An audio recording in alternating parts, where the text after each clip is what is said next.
Počuli ste o argentínskom zázraku? Pastor v Argentíne, ktorý má blízko k prezidentovi, tvrdí, že svoj kostol financoval vďaka zázraku. Tvrdí, že v sejfe svojej banky mal uložených 100 000 pesos, ktoré sa podľa neho zázrakom premenili na 100 000 dolárov a tým pádom sa zväčšila suma o 1300 krát. Pri mojom šťastí, keby som vložil do sejfu 100 eur, tak vyberiem 100 forintov. Ty potrebuješ psychickú pomoc. Volám sa Adam a vítajte pri Nič nové. Squid Games alebo Hra na olieň je populárny juhokorejský seriál, kde dospelí ľudia až na jedného hrajú detské hry. Ak prehrajú, tak ich zabijú. My na Slovensku máme vlastné hry. Same, but different. Slovenské a žiadne iné. Neviem, či o tom viete, ale je tu taká vec.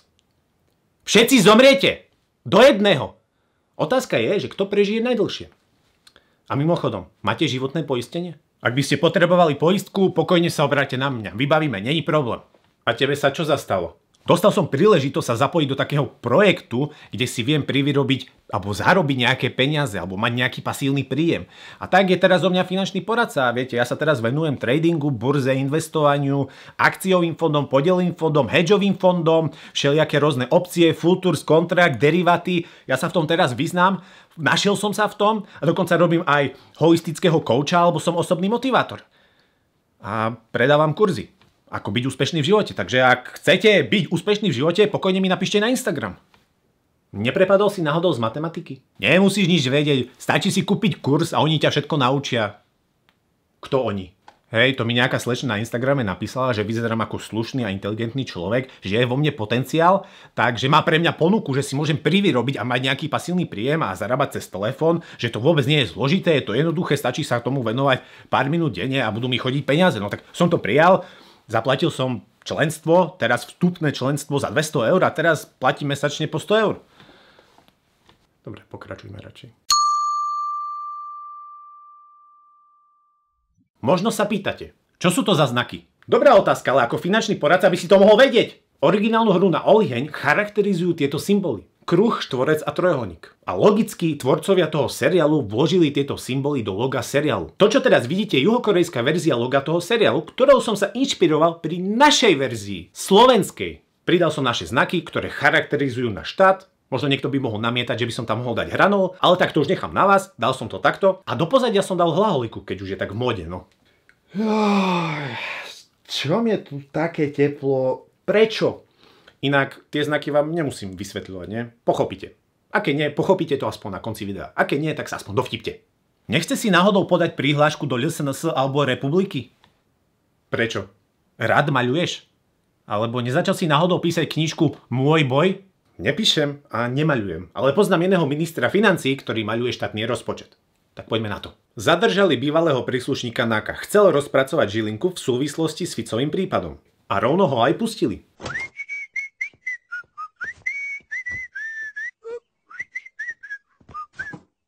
Prečo ho teda zadržali? V skratke podľa slov jeho obhajcu len preto, lebo si robil svoju prácu. Predstavte si, že ste v práci, postupujete podľa pravidiel a nakoniec vás obvinia zo sabotáže. Takto musíte byť veľmi motivovaní chodením do práce.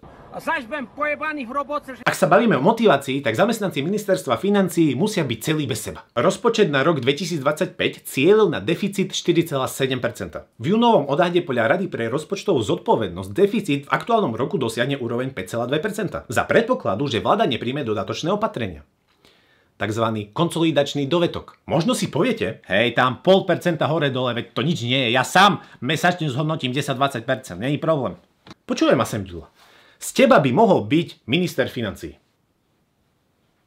Mohol. Poviem to inak. Zaviedli sa všetky tie konsolidačné opatrenia, zvýšené daňovo-odvodové zaťaženie, zvýšená daň z pridanej hodnoty, zaviedla sa transakčná daň, zvýšili sa správne poplatky a tak ďalej a tak ďalej. No a napriek tomu, ak sa nepríjmú ďalšie opatrenia, deficit bude stúpať.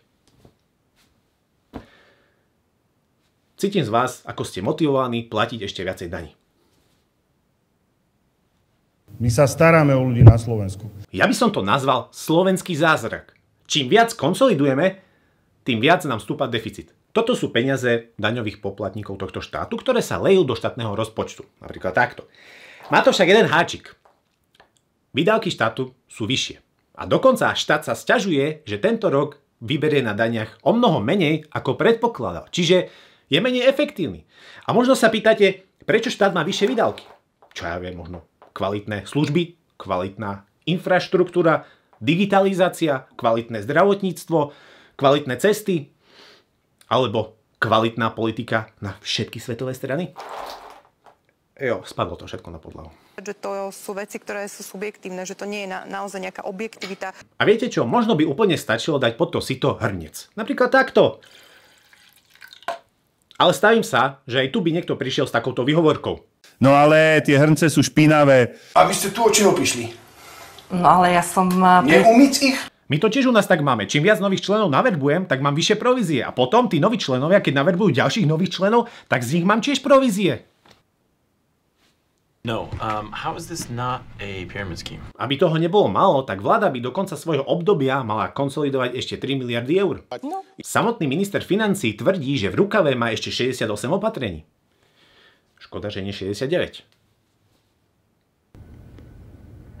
Dokonca ešte aj nová vláda bude musieť dodatočne šetriť 1,8 miliardy eur. A viete, kde je ten vtip? Slovensko ani za 50 rokov nedobehne priemer Európskej únie. Máme nedostatok pracovnej síly. Klesáme v rebríčku konkurencieschopnosti. Slovensko zaostáva za Európskou úniou v dĺžke života. Máme horšie zdravie obyvateľov. Na 3 pracujúcich prípada 1 dôchodca. Klesá populačná krivka. Klesá pôrodnosť. Odliv mozgov. Slabá podpora inovácií a výskumu. Neistý politický postoj a... stavím sa, že by sa ešte niečo našlo. Nebojte sa, ja vás naučím, ako si vybudovať pasívny príjem, naučím vás tradovať, ja už to poznám na tej burze, ako to chodí, ako sa bude vyvíjať ten graf, tie sviečky hore dole, kedy predať, kedy kúpiť. Je to vaša príležitosť. Do toho sa na nás valia Trumpové clá, záväzky NATO, odpojenie sa od ruských energií, pričom sme úplne zabudli na diverzifikáciu. Ja byť teraz opozíciou, tak si vyložím iba nohy a užívam si ten pocit, ako sa táto vláda trápi. Lenže ani to nevedia robiť so štýlom.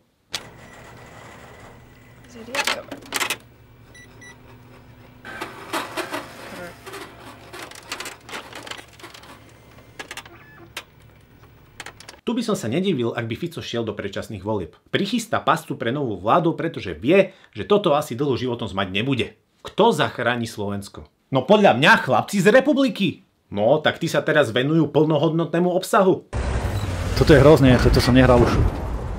Pozrite sa, kto dlho mierí. Viem si naživo predstaviť takúto situáciu. Pán Mazurek, ako by ste riešili reformu dôchodkového systému pri klesajúcej demografickej krivke? Aspoň keby hrali Age of Empires alebo Age of Mythology, aby pochopili aspoň základnú finančnú gramotnosť. Nič sa ty neboj, oni majú veľmi dobrú finančnú gramotnosť, iba im krivdiš. Ako? Cez asistentov europoslancov Miňa a Miňa lejú peniaze do svojej strany? Možno som ich podcenil. Minulosť je história. Budúcnosť je záhada. A prítomnosť je dar. To odkiaľ máš? Si nevidel Kung Fu Pandu? Mr. Ogway? Ale musím uznať, že zatiaľ ten boj proti liberalizmu vyhrávame. Ale nie proti duhovým vlajkam.